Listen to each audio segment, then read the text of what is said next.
Hello everyone, before we start, make sure to like and subscribe to the channel and leave a comment with where you're from and what time you're watching. That way, YouTube will keep showing you stories just like this one. Now, let's begin. The storm had been brewing for hours. Thick black clouds crawling over the skyline like bruises spreading across the city. By the time thunder began to shake the glass walls of the Moretti estate, the rain had already swallowed the night. Inside, behind tall iron gates and armed guards, the mansion stood like a fortress mourning itself. Every chandelier glowed, but no light reached the man standing in the shadows. Victor Moretti, the city's most feared name, a man who built his empire on blood, loyalty, and silence, now stood helpless beside the hospital bed that had replaced the piano in his son's room. Machines hummed softly, their beeping a cruel reminder that the little boy lying beneath white sheets was still trapped somewhere between this world and the next. 8-year-old Matteo Moretti looked peaceful, but Victor knew better. Every twitch, every shallow breath was a silent war his son was losing. For 3 months, the boy had not opened his eyes. And for 3 months, Victor had done everything power could do, and more. He had flown in surgeons from Milan, specialists from Tokyo, healers from remote monasteries. He'd paid bribes, broken laws, even threatened governments, but nothing changed. The boy's condition defied medicine and reason alike. Tonight marked the 1,000th consultation.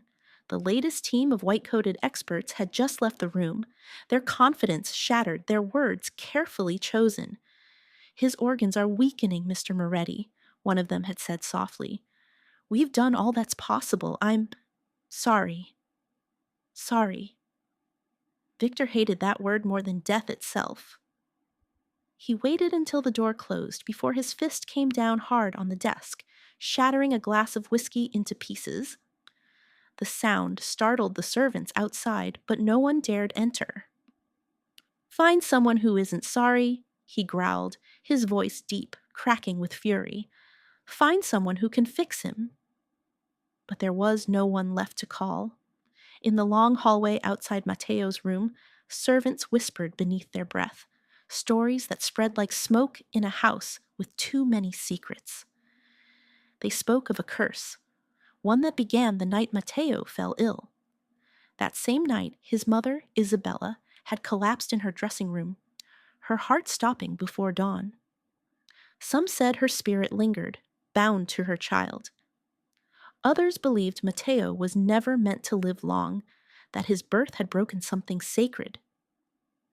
Victor had silenced such talk 100 times, but even he could not silence what the eyes saw. The way the air chilled near the boy's bed, the way lights flickered when his name was spoken, the way doctors left the house pale and trembling as if they had seen something not meant for human eyes. At midnight, as thunder cracked again, Victor walked to the window and watched the rain blur the city below. Lightning lit up his reflection, sharp jaw, tired eyes, the face of a man who had everything but the one thing that mattered: power, wealth, enemies who bowed at the sound of his name. None of it meant anything here. He turned as his right-hand man, Marco, entered quietly. "Another team, boss?" Marco asked, though the answer was obvious. Victor's voice was low. "They failed, like the rest." Marco hesitated. "Then maybe it's time to rest, sir. You haven't—" "Rest?" Victor's voice snapped like thunder. "He's my son, Marco. He breathes because I haven't given up. I don't rest while death walks my house." Marco lowered his gaze. "I'll call another team." "Don't bother," Victor muttered, turning away. The world has already failed him. Outside, the storm roared louder, shaking the old windows.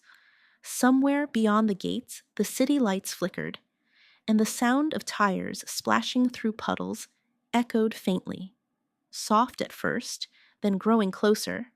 Meanwhile, on the far side of the city, Elena Cruz pedaled through the rain with a bag strapped to her back and a prayer in her chest. She wasn't supposed to be out this late. Not in this weather. Not in this district. But hunger didn't wait for daylight, and her younger brother, Miguel, would be home waiting for dinner. The delivery order had come in last minute, an expensive one. Double her usual pay if she'd delivered before midnight. Moretti Estate, the address read. She had hesitated before accepting. Everyone knew that name. It wasn't a house. It was a kingdom of men with guns, walls, and silence. But when you're behind on rent and your brother's school fees, fear becomes a luxury. The rain stung her face as she rode harder, the wheels slicing through waterlogged streets. Her hands were numb, her breath shaky, but she kept going. One turn, then another, following the narrow roads that wound up toward the private hill where the mansion stood. She didn't know that beyond those iron gates, a man was breaking beneath the weight of his own power. She didn't know that, upstairs, a little boy's heartbeat was fading, and the last hope of science had just walked out the door. All she knew was that she had to deliver the food, get paid, and get home. The world didn't owe her mercy. It rarely noticed her at all. Back inside, Victor stood over Mateo's bed again. His hand brushed his son's hair, the same dark shade Isabella had. "Wake up, figlio mio," he whispered. "Please, just once more." For the first time in years, Victor Moretti, the man who never prayed, closed his eyes and whispered to a god he'd long abandoned. "Take my empire," he murmured. "Take everything I've built, just give him back." The storm answered with silence. A faint knock came from the main door. Downstairs, sharp, hesitant. Marco frowned. "At this hour?" Victor didn't respond. Another knock followed, louder this time, and outside, shivering under the rain, Elena Cruz stood clutching a brown paper bag against her chest, rainwater dripping from her hair. Her bike leaned against the gate, half fallen, its tires caked with mud. She had no idea her knock would change the course of a Mafia empire. Behind her, thunder rolled again, deep, heavy, like the sound of something ancient awakening. And inside the mansion, Mateo's heart monitor gave a long, drawn-out beep before steadying for the briefest second, as if the boy had felt her presence through the storm. The knock echoed through the mansion's marble hallways, soft at first, then again, louder, trembling against the storm. Outside, Elena Cruz stood in the downpour, shivering as her wet hair clung to her face. She could barely see beyond the tall iron gates that towered above her. Her bike had already fallen sideways into the mud, her delivery bag soaked through. She hesitated before knocking a third time. "Hello? Delivery for, Moretti?" The name felt strange on her tongue. She had heard it whispered before, in the narrow alleys near the market, in news headlines about men who vanished after crossing the wrong people. Victor Moretti, the man who owned half the city and ruled the rest through fear. Her stomach churned. Maybe this was a mistake. Maybe the order wasn't real. But the message on her phone was clear. Deliver before midnight, cash on arrival, double tip. Double. That meant Miguel's antibiotics for another week. It meant one less night of fever and worry. Elena's breath clouded in the cold air. She couldn't turn back now. Hours earlier. The day had begun like any other. Too early, too tired, too heavy with worry. Elena worked 2 jobs, mornings at a small bakery downtown, evenings pedaling across the city for a delivery app that barely paid enough to survive. At 22, she'd already forgotten what dreams felt like. Rent, bills, and her little brother's asthma inhaler, those were her only constants. Every morning she'd leave Miguel a note beside his cereal box. "Don't forget your medicine. I'll be home by 10. Love you." But tonight she'd whispered something different before leaving, a promise she wasn't sure she could keep. Hold on, okay? I'll find a way to pay for the new inhaler. The clinic had raised prices again. Miguel's old one was almost empty. So when her phone buzzed at 10:47 p.m. with a high-paying rush order, she didn't think twice. The app didn't show an address, just a set of coordinates at the city's edge. At first, she thought it was a glitch. Then she zoomed in and saw the pin drop squarely on Moretti Hill.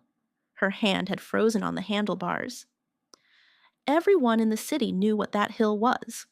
Private territory, patrolled by guards who didn't ask questions. Before pulling triggers, her friends at the bakery used to joke about it. If you ever see the Moretti gates, run the other way. But tonight wasn't about fear. It was about survival. The order said urgent. The pay was enough to buy Miguel's medicine and a week's groceries. She closed the app and whispered to herself, "It's just food. Deliver and leave. You'll be fine." By the time she reached the hill, the rain had started. Thick sheets poured over her as she pedaled harder, her legs burning, her jacket useless against the cold. The streets emptied the higher she went. No cars, no people, just the hum of storm drains and the flicker of distant lightning. At the top, the mansion appeared through the fog like something out of another world. Towering walls, iron gates, guards in black coats, and lights that shimmered faintly behind stained glass. Elena slowed, heart hammering. She pressed the bell once, then waited. No answer. She looked down at the bag. Still warm. Maybe they'd forgotten the order. Maybe she could just leave it by the gate. But as she turned to set it down, a bright light exploded across her face. "Step away from the gate." The voice was deep, sharp, and commanding. Two men appeared from the shadows, guards, holding rifles half raised. Elena froze, hands trembling in the rain. I'm just delivering food," she stammered, holding up the soaked bag. "Order for Mr. Moretti." One guard exchanged a look with the other. "No deliveries tonight." "But I said no deliveries." Elena took a step back. Her pulse raced. Maybe this was how people disappeared. Maybe this was how stories began. With a girl who knocked on the wrong door. "I'm sorry," she murmured. "I'll just—" And then, before she could finish, a sound sliced through the storm. A scream. It came from somewhere inside the mansion, sharp and childlike. A cry of pain and terror that made her blood run cold. The guards froze. One of them turned toward the house, confusion flashing in his eyes. "What was that?" Elena whispered. "Stay out of it," the taller one barked, already moving toward the gate. But the scream came again, weaker this time, followed by a long, desperate gasp. A child's gasp. Elena felt something ignite in her chest. Instinct, fear, compassion, all at once. Without thinking, she ran forward. "Hey!" the guard shouted, but she was already moving, slipping past them as the gate began to open, her feet pounding against the wet cobblestone. She didn't care who lived here or what rules she was breaking. Somewhere inside that mansion, a child was dying, and for reasons she couldn't explain, she couldn't turn away.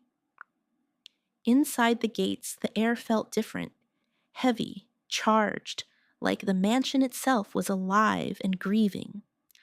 Lightning flashed, illuminating marble pillars and a long driveway leading to the grand front doors. Elena's shoes splashed through puddles as she sprinted, heart pounding in her throat. Behind her, the guards shouted, but the storm swallowed their voices. As she reached the massive doors, another sound rose above the thunder. The muffled panic of voices shouting orders, the shrill beeping of machines. Then silence. She hesitated, her hand hovering over the door handle. She could smell medicine and metal through the cracks. Something inside whispered, "You shouldn't be here." But something louder, something maternal, protective, whispered back, "If not you, then who?" Elena took a breath and pushed the door open. The mansion's main hall was breathtaking. Marble floors, crystal chandeliers, walls lined with oil paintings of men whose eyes seemed to follow her. But beneath all that beauty lay a sense of dread, thick and suffocating. Footsteps echoed from upstairs. Shouts. The sound of someone sobbing. Elena stepped forward, clutching the delivery bag against her chest like a shield. She turned a corner and froze. At the far end of the corridor, through an open doorway, she caught a glimpse of a room glowing with medical lights. Figures in white coats hovered over a small bed, their movements frantic, and on the bed, a boy, pale, motionless. Elena didn't know his name, she didn't know who he was, but she felt something, a pull she couldn't explain. For a moment, time stood still. Then the heart monitor gave a long, piercing sound. Beep! Someone screamed again, this time not from pain, but from loss. Elena dropped the bag. Her feet moved before her mind could catch up.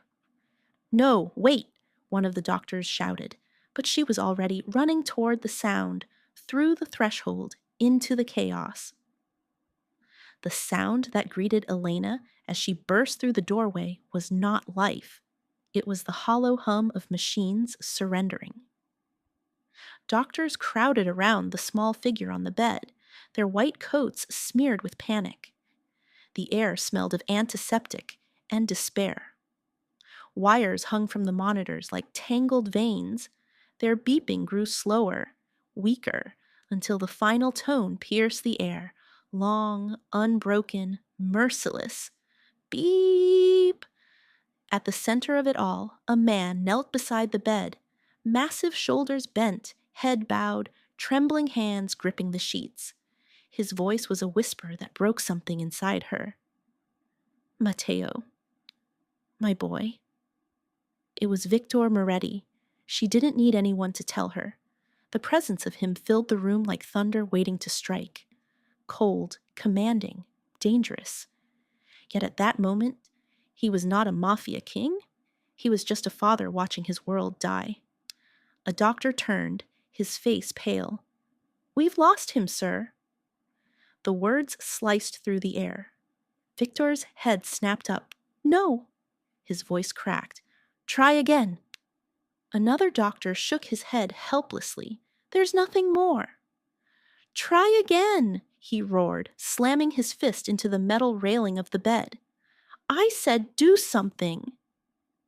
Elena stood frozen by the doorway, rainwater dripping from her clothes onto the marble floor. Her heart pounded so loudly she could hear it over the storm outside. The boy, Matteo, looked so small. His lips had gone gray, his chest still. She had seen death before, in hospitals, on the streets, but never like this. Never in a house that looked like it could buy eternity. And in that instant, something inside her shifted. Without thinking, she dropped her delivery bag and stepped forward. Wait, a nurse shouted, blocking her path. You can't be here. I can help. You're contaminating the room. But she pushed past them, her shoes squeaking against the floor.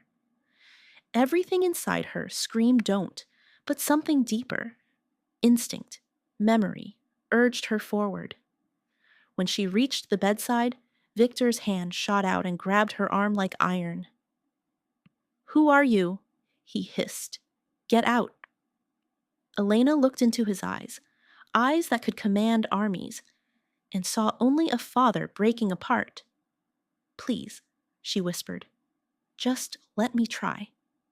He hesitated, torn between fury and exhaustion. For a heartbeat, neither of them moved. Then, as the monitor's tone flattened into silence, he let go. Do whatever you think you can, he muttered bitterly. Everyone else already failed? Elena exhaled shakily and turned to the boy. His skin was cold beneath her fingertips. His lashes rested against his cheeks like shadows. Without understanding why, she did the only thing she knew, something her mother used to do whenever Miguel fell sick as a child. She took Mateo's hand gently, pressed it against her palm, and began to hum. A soft, trembling tune, a lullaby her mother used to sing over cracked windows at candlelight. It was a song of comfort, of home. Words unspoken, carried only by the melody that had once soothed fevers and nightmares alike. For a moment the room stood still. The doctors exchanged puzzled glances. Victor's jaw clenched in disbelief. Then the monitor blinked. Once. Twice. Then a sound broke through the silence. Faint, stuttering, but real. Beep, beep, beep, beep, one of the nurses gasped. Heartbeat returning. What? Another cried. That's impossible. The doctor nearest the screen stared, speechless. He's stabilizing. Victor's eyes widened as the color returned to his son's lips. Mateo's chest rose, shallow, fragile, but breathing. Elena's hum faltered, tears welling in her eyes. She didn't understand what was happening, only that the boy's pulse beat against her palm like a miracle she had no right to hold.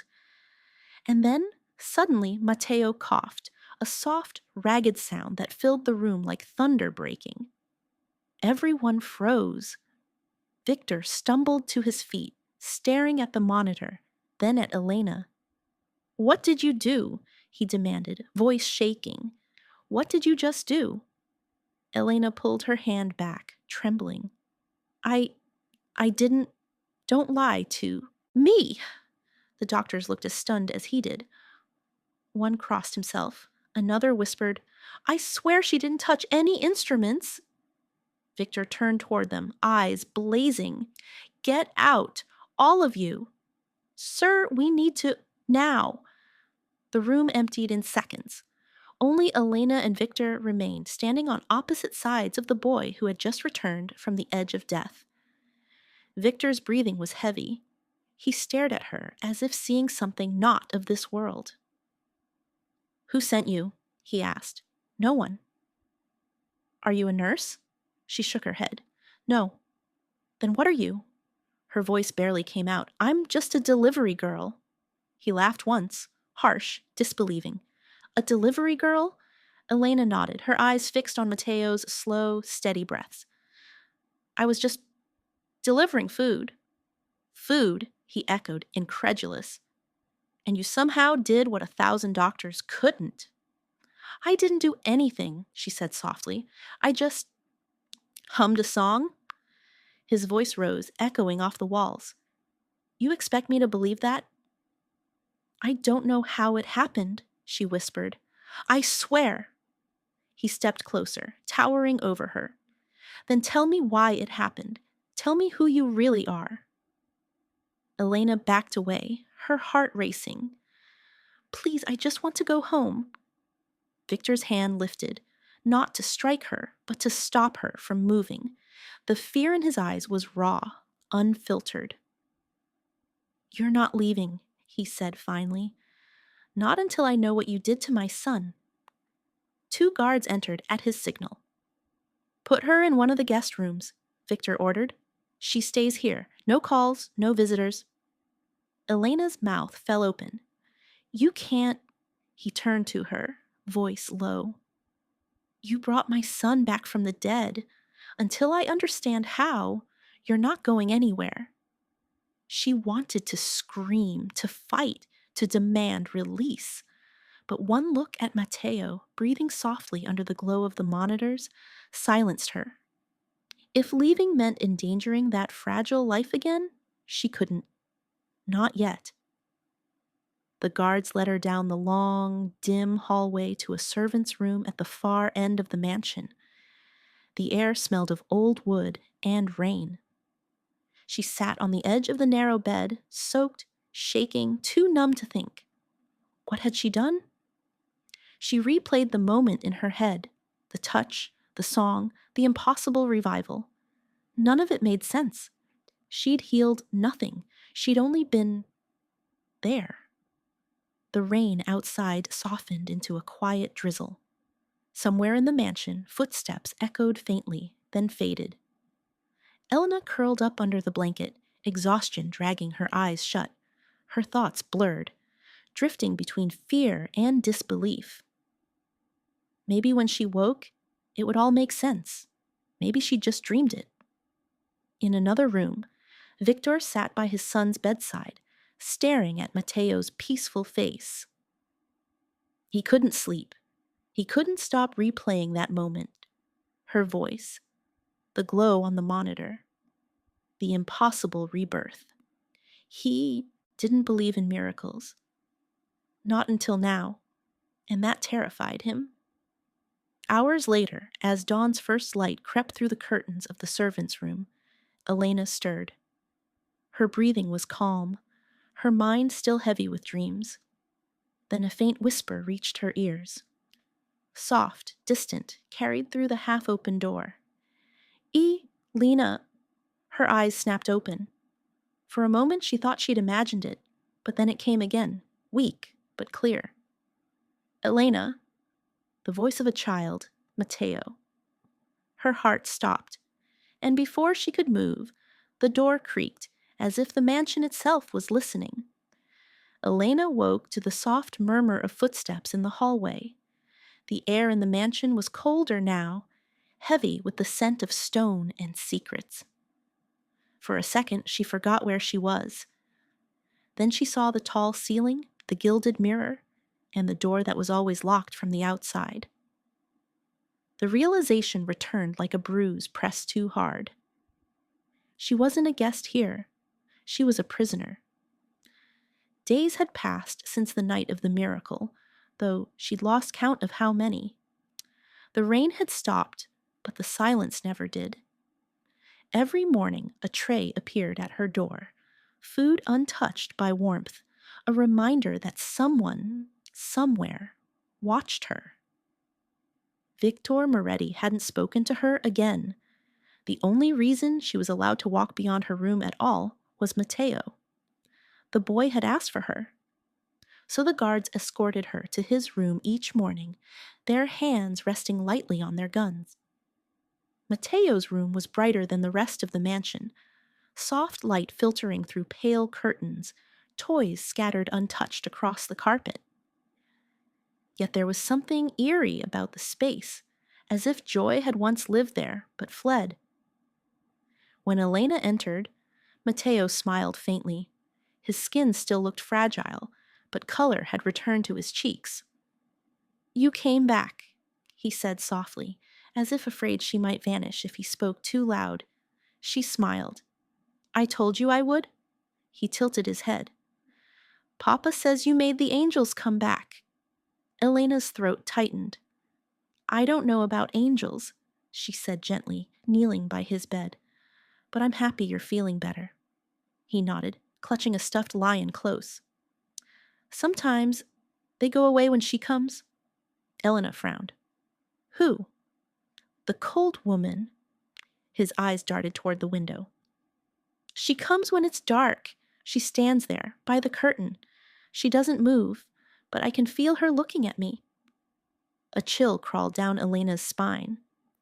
Maybe it was just a dream, Mateo. He shook his head. Dreams don't leave ice on the glass. The servants avoided her questions. Whenever she tried to speak to them, they lowered their eyes, mumbled excuses, and hurried off. The mansion itself seemed to breathe, old pipes sighing, doors creaking without wind. The east wing was always locked. She asked once what was inside, and one of the maids had whispered, "That's where the boss prays." But Victor Moretti didn't look like a man who prayed. He looked like a man who made deals with whatever listened. By the third day, Elena began noticing something strange about Mateo's recovery. He had been improving, laughing, coloring, even asking for stories. But every time Nurse Lydia gave him his medication, his energy drained away again. At first, Elena thought it was coincidence. The child was sick. Fluctuations were expected. But when it happened a second time, and then a third, her suspicion deepened. After one injection, Mateo's lips had turned pale within minutes. He clutched his chest and whispered, "It's cold again." Elena rushed to his side, alarmed. "Lydia, he's freezing." The nurse didn't even flinch. "Side effects," she said curtly. "The body's adjusting." But the way her eyes avoided Elena's told another story. That night, the mansion felt alive. Elena couldn't sleep. The storm had returned, soft but steady, the kind that made the shadows twitch and whisper. Somewhere down the corridor, she heard the faint sound of footsteps, slow, deliberate, leading away from Mateo's room. She hesitated, then followed. Her bare feet padded over the cold marble, the hem of her borrowed nightdress brushing against the floor. The sound grew clearer, a low, rhythmic murmur, chanting. The voice came from the east wing, the one always locked. But tonight the door stood slightly ajar, a thin line of light spilling across the hallway. Elena pressed herself against the wall, her heart pounding. Through the narrow gap, she saw a figure draped in black kneeling before Victor's desk. Candles flickered on the floor, their flames bowing toward the intruder as if obeying. Symbols were drawn in chalk across the wood, circles, lines, something that looked almost like a sigil. The figure whispered in a language Elena didn't understand. She caught fragments: blood, debt, sacrifice.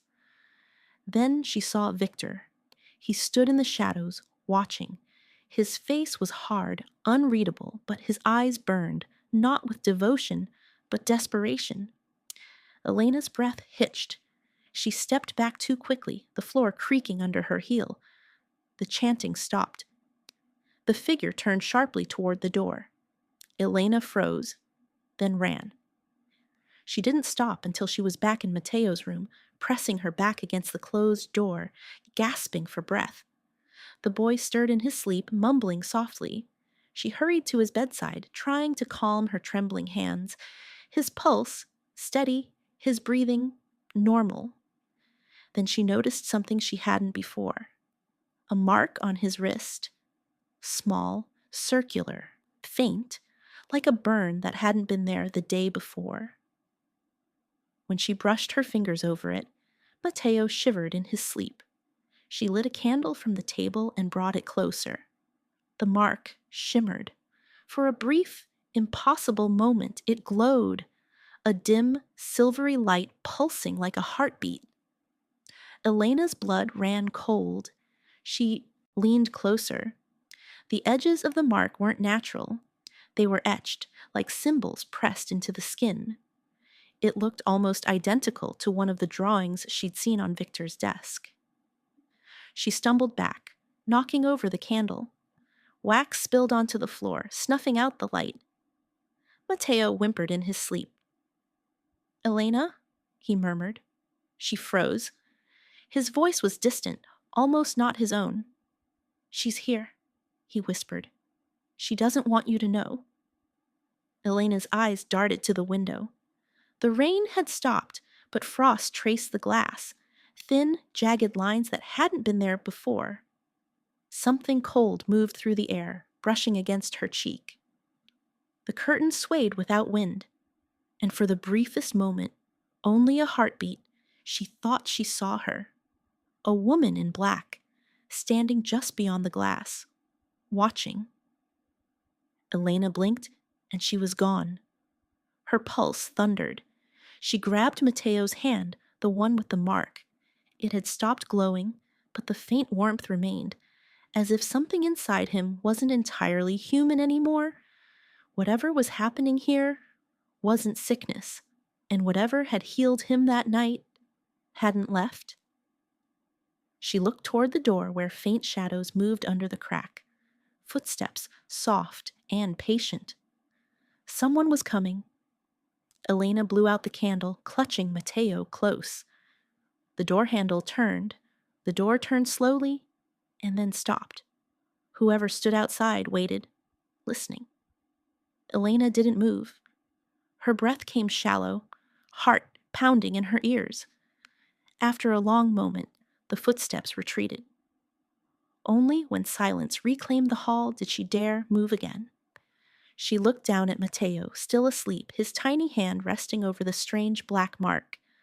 The faint shimmer was gone now, leaving only the shadow of something that should not exist.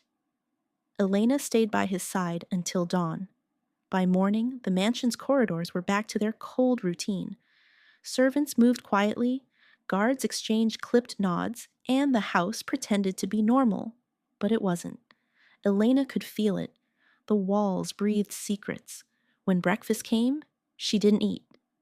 Instead, she wandered the halls until she found herself in the old library, a cathedral of dust and silence. Tall shelves loomed like sentinels, filled with leather-bound books that hadn't been opened in decades. She lit a candle and began to search. Hours passed before she found what she wasn't supposed to see. A black volume hidden behind medical texts, its spine unmarked. The title, written in Latin, translated roughly to Bindings of the Heart and Soul. Inside were sketches, circles of runes, ancient symbols, words about protection, sacrifice, and the calling of the heart. Her fingers trembled as she turned the pages. One illustration stopped her cold. A small circular sigil, identical to the one on Matteo's wrist. Underneath it, a phrase written in faded ink, lullaby of the heart, a song to call the soul, home. Elena's throat tightened. The lullaby, the one she sang to him. She read the note beneath the illustration. Used to summon lost life essence bound by grief or curse. Only a pure vessel may awaken it. She felt the world tilt. Pure vessel. Summon lost life. It couldn't be. And yet, Matteo's pulse, his breathing, his life. It had returned the moment she sang. She closed the book quickly, her fingers shaking. No, it's just a coincidence, she whispered. It has to be. But deep down, she knew coincidence couldn't explain what she saw. Later that day, Victor found her sitting by the window of Matteo's room, staring at the boy as he slept. He stood in silence for a moment, then spoke softly. You look like her when you worry. Elena turned. Like who? My wife, Victor said. Isabella. The name carried a weight, part love, part sorrow. Elena hesitated. Matteo told me about her. A flicker of pain crossed Victor's face. She was different, brilliant, kind. But after Matteo was born, something changed. She became obsessed with protecting him. He paced slowly, his voice low, as if confessing to a ghost. She said our son was marked. That death had touched him once and wanted him back. He ran a hand through his hair. At first, I thought it was grief. Postpartum delusions, the doctor said. But then she started talking about rituals. Ancient ones. She said she could keep him safe if she gave something in return. What did she give? Elena asked quietly. Victor's eyes were distant. Herself. She died the night she tried. Elena felt a chill crawl up her spine. You think, whatever she did, it's still here? He didn't answer. He didn't have to. The silence said enough. When he finally looked at her again, his eyes softened. Since you came, Matteo has laughed for the first time in years. He eats, he sleeps, even the nightmares have stopped. She wanted to believe it was just comfort, care, love. But she'd seen the mark. She'd read the sigil. Something else was at play. And the more she tried to ignore it, the more it felt like the house itself wanted her to remember. That night, the storm returned, not of rain, but of whispers. The old windows rattled. Candles flickered even when there was no wind. Matteo tossed in his sleep, his small hands clutching at his chest. Elena, he gasped. "It hurts." She rushed to him, panic rising. "Matteo, breathe." But his pulse raced, and the mark on his wrist flared faintly beneath his skin. Elena froze. No, not again. She remembered the book's words, a song to call the soul home. Without thinking, she began to hum the same lullaby, softly, desperately. The melody wrapped around the room like a prayer whispered to something unseen. At first, nothing changed. Then Matteo's trembling eased. The black mark began to glow brighter. Not cold this time, but warm, golden. The light burned through the sigil, fading it slowly until only his smooth skin remained. And just like that, he was breathing evenly again. Elena sat back, her heart pounding, tears streaking her face. She'd done it again. Whatever curse held him, it wasn't natural. It was alive, and it reacted to her. When Victor burst into the room moments later, he found her holding Matteo's hand, both of them bathed in candlelight. "What happened?" he demanded. Elena swallowed hard. He couldn't breathe, but it's gone now. The mark." Victor stared at his son, disbelief and fear warring on his face. "The mark?" she nodded. "It was glowing. I sang again and it disappeared." His expression darkened. "The same song?" "Yes." He turned away, muttering to himself. Isabella said the song would bind the living to the dead, that it was the only way to stop the curse from claiming him. Elena rose slowly. "You think your wife cursed your son?" Victor's voice broke. "She was trying to save him, but love twisted by fear can become something else entirely." He left before she could speak again. Elena looked down at Matteo, who was now sleeping peacefully. The lullaby still lingered in the air like a fading echo, sweet, sorrowful, and heavy with something ancient.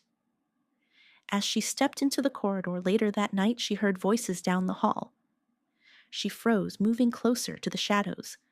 The voice that spoke first was calm, smooth, practiced.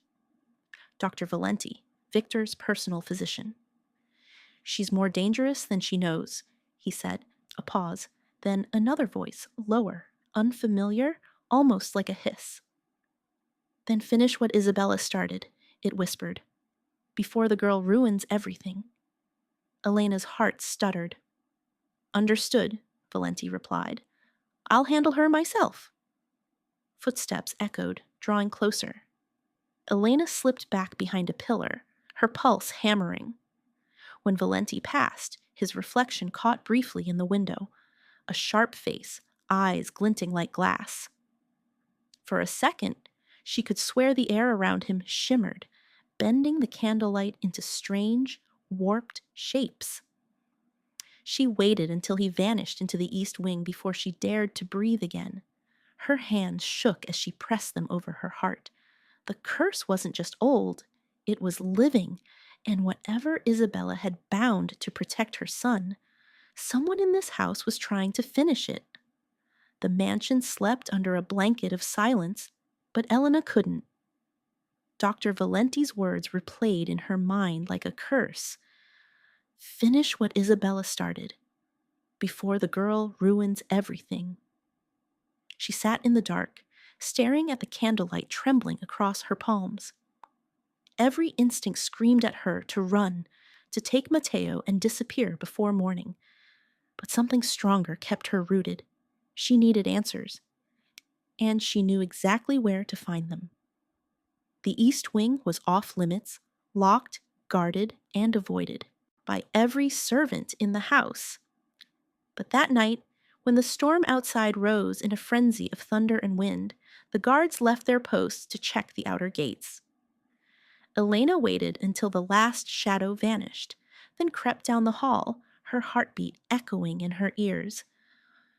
The heavy oak doors loomed before her, carved with roses and faint symbols that seemed to shimmer under the lightning's flash. Her trembling hand reached for the handle. Locked. She pulled a small pin from her hair.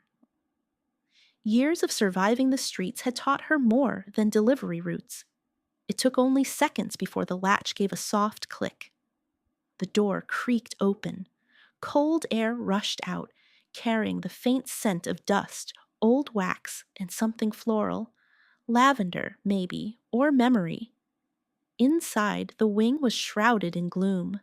The air felt different here, heavier, as though time itself had stopped the day Isabella Moretti died. Elena lifted her candle. At the end of the hall hung a small portrait, a woman with pale skin, dark eyes, and a haunting smile. Isabella. Her hand rested protectively on the shoulder of a young Matteo, no older than 3. The painting seemed to watch her as she moved deeper inside. Behind a half-open door, she found the nursery. It was untouched, preserved like a shrine. Toys lay scattered on the floor. A cradle sat beneath a cracked window, and the walls were covered in faded constellations painted by a loving hand. But it was what stood in the center of the room that froze her blood, a circle of candles, burnt down but not long extinguished. Symbols etched into the floor, the same sigils she'd seen in the book, and at the foot of the cradle a leather-bound journal. She knelt and opened it carefully. The handwriting was elegant, rushed in some places, trembling in others. I can feel them watching again. Valenti says I'm imagining it, but I know better. He's been using Matteo's blood for something. He says it's to test his immunity, but he hides the samples afterward. Elena turned the page. I caught him in Victor's study last night, whispering to someone who wasn't there. He thinks I'm too weak to see what he's doing. But the symbols, they aren't healing, they're binding. A chill crawled down her spine. I did what I had to do. I sang the lullaby of calling, the way my grandmother taught me. It should have kept Matteo safe, but the song changed. It answered to something else, something that wasn't light. Her fingers shook as she flipped to the final page. If I fail, he will take Matteo too. The doctor must never succeed. The ink ended in a long, jagged smear, as if the pen had been torn from her hand mid-sentence. Elena sat frozen, her heart hammering. So it was true, Dr. Valenti wasn't trying to heal Matteo. He was finishing what Isabella had died trying to stop, poisoning him slowly, weakening the boy until the ritual could be completed, binding Matteo's soul, and through him, Victor's. She grabbed the journal and stood, her mind racing. She had to find Victor. Now. As she turned toward the door, a shadow detached itself from the corner of the room. Looking for something? Elena's breath hitched. Dr. Valenti stepped forward, his face half lit by the candlelight. His calm smile made her stomach twist. How long have you been here? She whispered. Long enough, he said smoothly, closing the distance between them.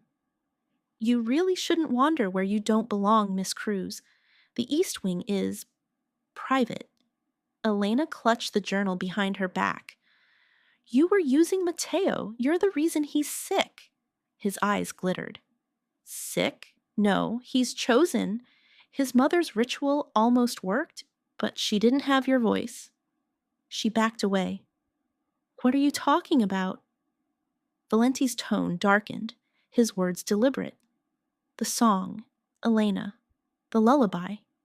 You called him back, but you didn't just bring his life. You brought what was attached to it. She shook her head. No. Oh, yes, he whispered, circling her like a predator. You woke it. Now it wants to stay. That's why Matteo's mark burns. That's why the house whispers your name. Elena's pulse roared in her ears. You're insane. He laughed softly. Perhaps, but I know power when I see it. Isabella feared it, Victor denied it, but you embodied it the moment you sang. Lightning flashed through the window, illuminating his face, sharp, almost inhuman for an instant. Why? She demanded. Why are you doing this?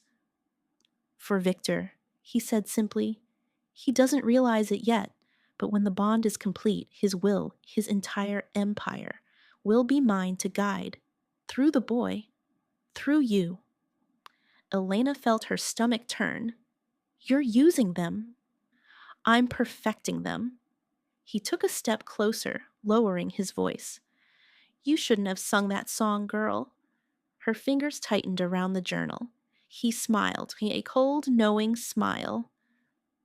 Now, he murmured, he won't stay dead. Thunder cracked above them as the last candle in the room went out. Darkness swallowed everything. The darkness that swallowed the nursery exploded into chaos. Elena stumbled backward, but before she could move, something hard struck her temple. The world tilted, and she fell. Her last glimpse was Dr. Valenti's pale, smiling face. When she woke, her head throbbed, and the air was cold and damp. The faint flicker of light came from a single bulb swaying overhead. Chains rattled when she tried to move. Her wrists were bound to a rusted pipe, the basement. She could hear water dripping somewhere far off, and faintly, above her, screaming. Mateo's screaming. Elena's heart seized. Mateo! Her voice cracked, echoing uselessly against the stone walls. Footsteps approached. Dr. Valenti's voice slithered through the air like oil. Such loyalty, he said, almost motherly. He crouched before her, adjusting his gloves. You shouldn't have interfered, Elena. The ritual was nearly complete years ago. Isabella's weakness stopped it, but you... He smiled. You brought it back. I didn't bring anything. She spat, tugging at her restraints. Oh, but you did. That song of yours, the lullaby of calling, it awakened the tether. You revived the boy's heart, yes, but also what binds it. Tonight, we finish what she couldn't. Elena shook her head violently. You're insane. You'll kill him. He tilted his head, amusement flickering in his eyes. No, no. I'll free him from choice, from pain, from his father's shadow. When the binding completes, Mateo's will merges with Victor's. I'll guide them both. He straightened, brushing dust from his coat. Rest now, Miss Cruz. When it's done, you'll thank me for giving your voice purpose. He left. The lock clicked. Elena slumped against the pipe, tears cutting through the grime on her cheeks. Mateo's cries above grew weaker, fading into choked gasps. Then she heard it. A whisper. Elena. Her breath caught. It wasn't Valenti. It wasn't the guards. It was Mateo. His voice drifted faintly through the walls, distant but clear, as if carried by wind. Elena, help me. Her pulse pounded. I'm coming, Mateo, she whispered back. And then she began to hum, the lullaby, softly at first, trembling, the same melody her mother used when fear crept into dark corners. The chains around her wrists trembled. The bulb flickered wildly. A sharp crack echoed, and the pipe snapped. Elena stumbled free, gasping. She didn't pause to think. She grabbed the broken chain and ran. Up the narrow staircase, through the empty hall. The mansion roared with noise now, guards shouting, footsteps racing. Somewhere a woman screamed for help. When she burst into Mateo's room, she froze. Valenti stood over the boy, syringe in hand, the liquid inside glinting silver under the chandelier's light. Mateo lay still, his small chest rising shallowly. Stop! She screamed. Valenti spun, startled. Guards! The witches escaped! Servants rushed in, panicked. He pointed at her. She bewitched the child. I caught her singing spells over him. Look what she's done. Elena darted to Mateo's bedside, yanking the IV from his arm. He's lying. He's been poisoning him. Check the syringe.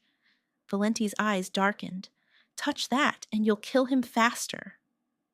Matteo whimpered faintly, his fingers reaching toward her. Elena? That single word silenced the room. Then the door burst open. Victor stormed in, coat unbuttoned, eyes burning with fury and fear. What the hell is happening here? Sir, Valenti said smoothly, lowering the syringe. This girl, she's not who she says she is. I warned you. She's been manipulating Matteo. He's relapsing because she's interfering with his treatment. That's a lie, Elena cried, tears streaking down her face. He's the one hurting your son. I saw the files, the poison, the rituals. Valenti laughed, cold and cruel. Rituals? Listen to her. She's delusional. Sir, look at her. Filthy, unstable. This is what happens when you let a street girl play healer. Victor's gaze flicked between them.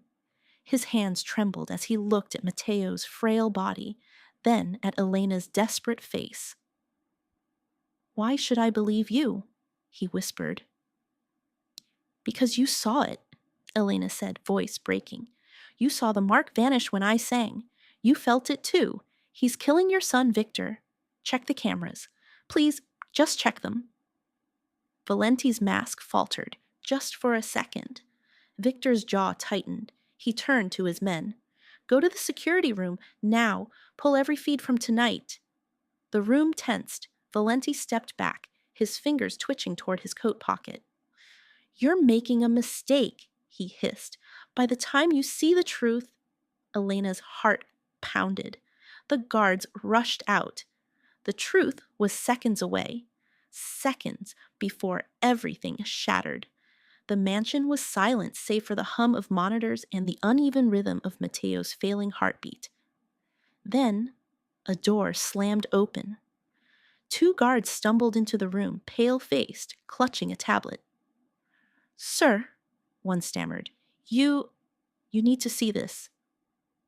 Victor snatched it from his hands, his knuckles white. The screen flickered to life. Grainy security footage from Matteo's room, time-stamped just minutes ago. There, in haunting clarity, Dr. Valenti appeared, drawing a syringe from his coat, glancing over his shoulder, then injecting Matteo's IV. The boy's body convulsed, and Valenti smiled. The gunshot that followed wasn't from the footage. It was real, deafening, raw. Victor's pistol was raised, trained squarely at the man who had stood by his side for years. You, Victor's voice trembled with rage, you touched my son. Valenti didn't flinch. You think I wanted to? He said, voice eerily calm. Your wife begged me, Victor. She made me swear to finish what she started, to keep death from claiming him. Elena froze. What are you talking about? Valenti's eyes flicked toward her. Isabella's ritual failed. The boy was never meant to live. His soul was already claimed by something far older than medicine. She thought she could buy him time. I simply made sure the balance was kept. Victor's grip tightened on the gun. You're lying. Isabella wanted to protect him. Protect him? Valenti sneered. She bound him. That song you sing, girl, it wasn't a lullaby. It was a seal. The mother's love tethered the boy's heart to this world, but it trapped his soul between life and death. Every time you sang it, you fought death itself. Elena shook her head, voice trembling. No, I was bringing him home. Valenti turned back to Victor, his voice sharp. Your wife condemned your son to endless suffering, and you hired me to cure it. Don't you see? You asked me to save him from her madness. Victor's eyes glistened with fury and grief. And you poisoned him to finish her work? Valenti's calm mask cracked. To end it, to end his suffering and hers. But you wouldn't let go. You can't. You never could. Victor's hand steadied. His voice dropped, low and broken. You took everything from me, my wife, my peace, my son's life, and you dare speak of mercy. He fired. The bullet struck true. Valenti fell, a crimson bloom spreading across his chest. his final whisper curling into the air like smoke. She never forgave you? The silence that followed was unbearable. Then the monitor flatlined. Elena's scream tore through the air. She ran to Mateo's bedside, pressing her trembling hands against his chest. No, no, no, no, she sobbed. Please, not like this. Victor stood frozen, gun dangling in his hand. The boy's small, still body reflected in his eyes. For the first time, the king of the underworld looked utterly powerless. Then, softly, Elena began to hum, the lullaby. Her voice cracked through tears, the melody faltering, fragile. The same song that once brought light into darkness now trembled in despair. And then, something shifted. Victor dropped to his knees beside her. His voice was rough, unused to prayer, yet he whispered the words. The final verse Isabella once sang to their son. Come home, little heart. The storm has passed. Elena's tears fell onto Mateo's wrist, where the last trace of the black mark shimmered and dissolved. The monitor beeped, once, then again. Mateo gasped, a fragile sound that shattered the silence. Elena sobbed with relief. Victor's gun clattered to the floor as he gathered his son into his arms, trembling. Outside, the first rays of dawn crept through the curtains, washing the blood-stained room in gold. Victor looked at Elena, not as a king, not as a monster, but as a man reborn through loss. I finally understand, he whispered, voice shaking. Mercy saves what power cannot. And for the first time in years, the house that once echoed with sorrow filled with the sound of breathing, steady, alive, and whole. Cliffhanger, the curse is broken, but mercy has a cost yet to come. The mansion that had once throbbed with tension now stood eerily quiet. The scent of antiseptic and fear had been replaced by the soft fragrance of lilies in Mateo's room. He was alive, laughing again, chasing sunlight through the hallways. Elena watched him from the doorway, a faint smile tugging at her lips. The shadows that had clung to this place had finally lifted. Yet she knew her part in this story had ended. A week later, she stood in the grand foyer with her small duffel bag slung over her shoulder, the same one she'd carried the night she rode through the storm. Victor Russo waited by the marble staircase. He no longer looked like the fearsome man whispered about in the city. His hair was more silver than black now, his eyes quieter, as if the years of violence had finally caught up with him. You could stay, he said, his voice low, almost pleading. You've done more for my family than anyone alive. I can make sure you never struggle again. A house, a salary, anything you want. Elena shook her head gently. I don't belong in a place like this, sir. I was never meant to. He stepped closer, searching her face. Then at least take something. Money, protection. You've earned it. She smiled faintly. There's only one thing I need. His brows furrowed. Name it. My brother, she said softly. He's still in the hospital. I don't need riches, Mr. Russo. I just need him to live. For a long moment, Victor said nothing. Then he nodded, a slow, solemn bow of understanding. Consider it done. Elena's eyes shimmered. Thank you.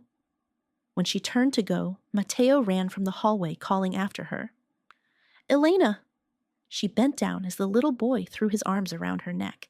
His small hands were warm, his heartbeat steady, strong. Will you come back? He asked. Elena brushed a tear from his cheek. Someday, she said with a smile. But for now, keep singing the song. It'll keep the light with you.